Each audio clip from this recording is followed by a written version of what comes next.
자, 지금 주제가요. 분양가 상한제 후폭풍, 부동산 시장이 대형 악재될까 이런 내용인데 뭐 언론에서 많이들 얘기했죠.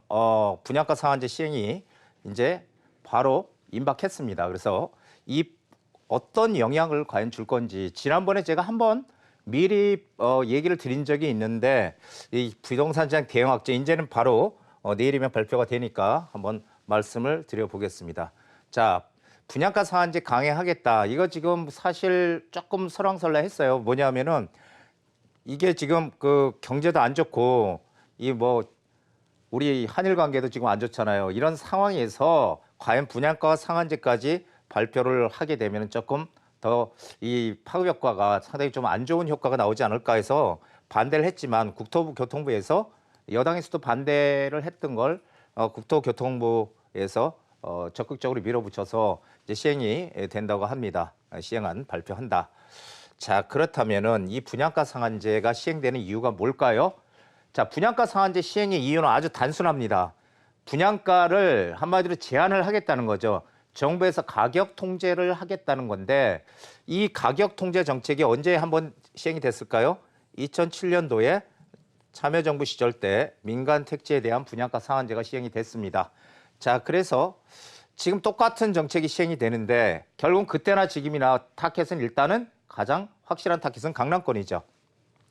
강남권 재건축 단지가 지난해 9.13 대책 이후로 막 이렇게 서서히 가격이 떨어지면서 뭐 한 3억까지도 떨어졌다.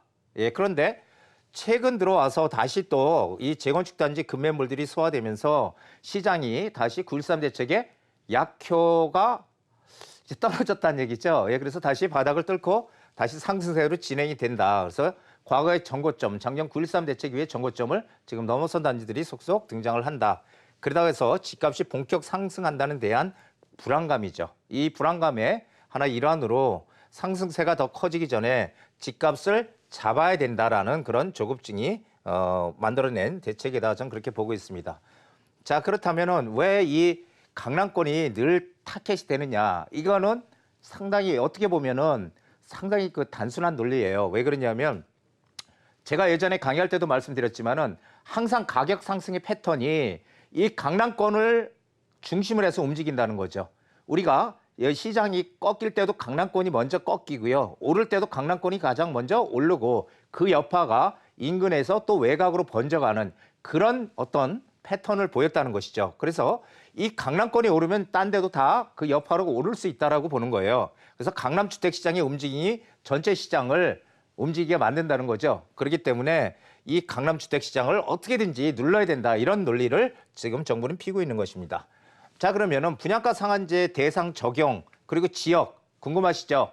이거 뭐 언론에 나왔듯이 뭐 다 뭐 아시는 분들도 상당히 많겠지만은 자, 한번 보시자고요. 지금 이 분양가 상한제가 지정이 되기 전에 시행이 되기 전에 이 관리처분 인가를 받은 단지들은 적용을 본래 안 받습니다. 예, 분양가 상한제 적용에서 빠집니다. 예, 그렇게 되면은 이런 그 어쨌든 관리처분 인가 신청을 빨리 내는 단지들은 빠질 거 아니냐. 그렇게 되면은 관리처분 인가 신청을 해서 본격 진행이 되는 이제 관리처분 인가 떨어지면 뭐 하죠? 이주하고 그다음에 철거하고 공사하잖아요. 자, 그럼 그런 단지들이 오히려 대박이 될 거다 이런 얘기들을 하고 있습니다. 그래서 지금 관리처분을 받기 위해서 하고 있는데 정부에서 이런 얘기가 지금 또 하나 나오고 있죠. 이 관리처분 인가 계획 인가를 받은 사업장까지 다 적용을 시키겠다 이런 얘기가 나오고 있습니다. 적용 대상을 뭘로? 입주자 모집 승인.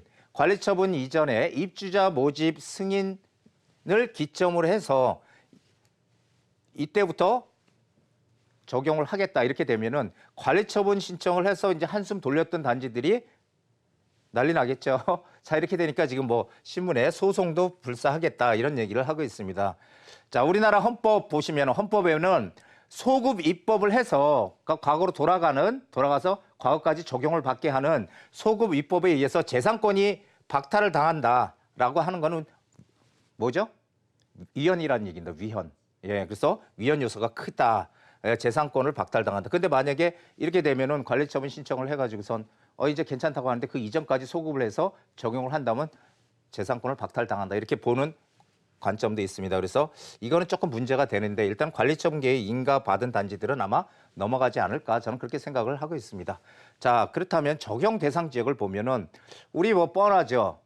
2016년도에도 제가 그런 얘기 드렸었는데 자, 투기 지역, 투기 과열 지구, 조정 대상 지역 이런 지역들은 규제가 강하잖아요. 규제가 강하니까 이런 규제가 없는 비규제 지역에 투자하는 게 좋을까요? 아니면은 이렇게 강하게 규제가 진행이 되는 이런 지역들에 투자하는 게 좋을까요? 제가 어떤 얘기를 드렸냐면은 당연히 이렇게 규제가 많은 지역에 투자를 해야 되는 게 맞습니다. 이런 비적용 대상 지역들은 왜 규제를 안 할까요? 안 오르기 때문에 안 하는 거거든요. 그 지역에 가격이 오르지 않기 때문에 오르는 지역들을 이렇게 투기 지역이나 투기 과열 지구나 조정 대상으로 묶어놓는 거죠. 그렇다면은 규제가 많은 지역은 이유가 있어서 규제가 많은 거고 규제가 없는 지역은 이유가 없으니까 규제가 없는 것입니다. 우리는 어디다 해야 된다? 규제가 많은 지역에 해야 된다. 이유가 있는 지역이기 때문에 그렇습니다. 자, 그래서 제가 예상하는 거는 뭐 이 서울 있죠, 서울은 다 포함이 되지 않을까 저는 그렇게 생각을 해요. 서울 전 지역은. 그리고 이제 과천이라든지 지금 대구나 대전, 이 지방은 광주 뭐 이런 데들에 한해서 한시적으로 지정을 하지 않을까 저는 그렇게 생각을 합니다. 몽땅 다 가는 게 아니라 최소화시킬 거다라는 게 제 생각이에요. 최소화. 즉 모든 지역을 다 뭐 서울 경기를 다 묶는 게 아니라 이렇게 투기 지역이나 투기 과열 지구나 이렇게 소위 얘기하는 투기 수요가 많이 들어간다.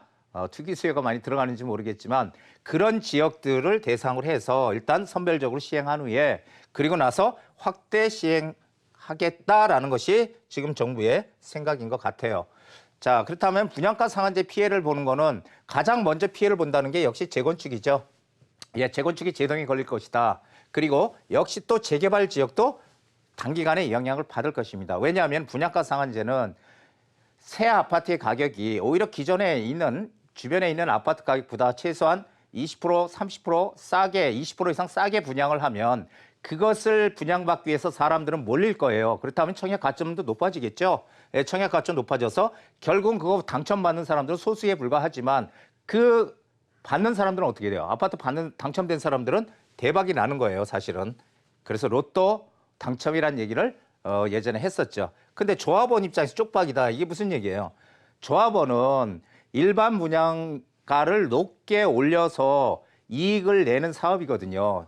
근데 일반 분양가가 높게 올릴 수 없고 오히려 기존의 아파트보다 작게 분양을 한다면 어떻게 해요? 조합원들은 추가 부담금을 엄청 많이 내야 되는 입장으로 처하게 되는 거죠. 그렇게 되니까 재개발이나 이 재건축 사업이나 이게 제대로 진행이 되겠습니까? 그렇게 되면 일단 보류하자. 보류하고 나중에 좀 보자. 이렇게 이제 방향을 틀겠죠. 그래서 그렇게 되면 어떻게 됩니까? 서울의 전체 공급 물량의 매년 공급 물량의 한 80% 정도가 재개발 재건축에서 나오는 거거든요. 왜냐하면 서울은 빈 땅이 없기 때문에 그렇습니다. 그런데 공급이 위축이 되죠. 이렇게 되면 위축이 되니까 오히려 가격 급등은 어느 시점에 피할 수 없다라는 얘기죠. 자, 분양가 상한제가 과연 정부의 의도대로 집값을 내려줄까요? 분양가 규제는 신규 새로 짓는 아파트의 분양가를 낮추는 효과는 있지만 주변에 있는 아파트 시세까지 낮추는 것은 아니라는 겁니다. 예, 그것이 낮다고 해서 주변의 집값이 떨어져? 그거는 절대 아니죠. 예, 그래서 이 로또 분양 기대감으로 신규 수요가 왜냐하면 당첨이 되면 로또니까 어쨌든 넣어야 될 거 아니에요. 예, 통장을 써서 넣어야 돼. 그러려면 어떻게 돼요? 내가 집을 살 여력이 있는 사람들도 기다린다는 겁니다. 대기한다는 겁니다. 전세 수요로 전환해서 전세로 눌러앉게 된다. 그렇게 되면 어떻게 해요? 전세값 폭등 가능성이 상당히 크다. 물론 시간이 지나면 어떻게 돼요? 시간이 지나서 거기 당첨이 될 줄 알았는데 떨어졌어. 이게 어렵구나라고 판단이 되는 순간 그런 청약 기대감이 사라져서 이 전세로 머물던 사람들이 이제는 어차피 이게 당첨되기 어렵구나 생각하고 기존 주택으로 다시 전환할 수밖에 없다라는 것입니다. 항상 스토리는 빤하다. 스토리는 정해져 있는 공식대로 간다는 거죠. 자, 규제의 정착점이 보인다. 참여정부 시절과 판박이 정책입니다. 규제의 연속이었지만은 참여정부 노무현 정부 시절에 5년 동안 규제를 13번인가 내놨죠. 그래서 어마어마한 규제의 연속이었지만 결국 5년 동안 서울 집값 56% 올랐습니다. 서울 평균 56%. 자, 그렇다면은 전셋값 상승과 우리가 준비해야 될 거 후폭풍. 전세가가 오르면요 어떻게 돼요? 전세가가 매매가는 안 오른다고 쳐. 전세가가 이렇게 오르게 되면은 매매가를 밀어 올리죠. 매매가를.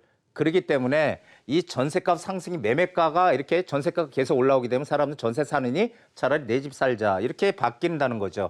그래서 이 전세값 상승의 후폭풍을 우리는 준비해야 됩니다. 그리고 그 중심에 어디가 있어요? 서울이 있습니다.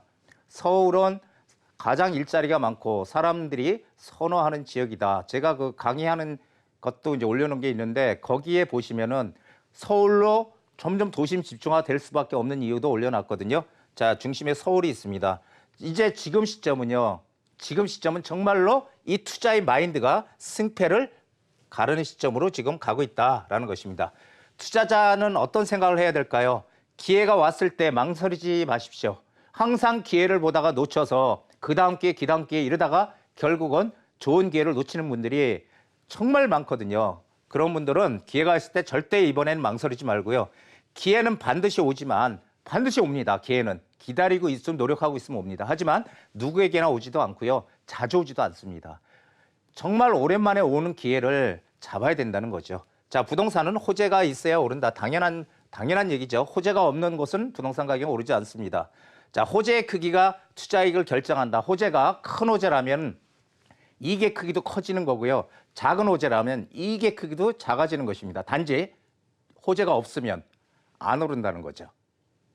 그럼 그런 지역들은 어때요? 서울 전체가 집값이 막 오를 때 그냥 조금 그냥 전체 시장에 따라서 조금 따라 오르는 그런 현상밖에 나타나야 주지 않는다는 겁니다. 그래서 재테크로 성공하는 사람이 주변에 어마어마하게 많은 것 같지만 전체로 보면 5% 이내라고 합니다. 그래서 이 5% 이내의 사람들은 어떤 생각을 가질까요? 남들과 반대로 움직입니다.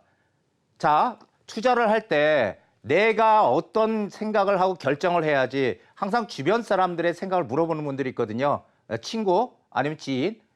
그분들이 부동산 투자를 해서 성공한 사람들, 즉 돈을 벌어본 사람들은 괜찮습니다만 그렇지 않으면은 같이 나락으로 빠진다.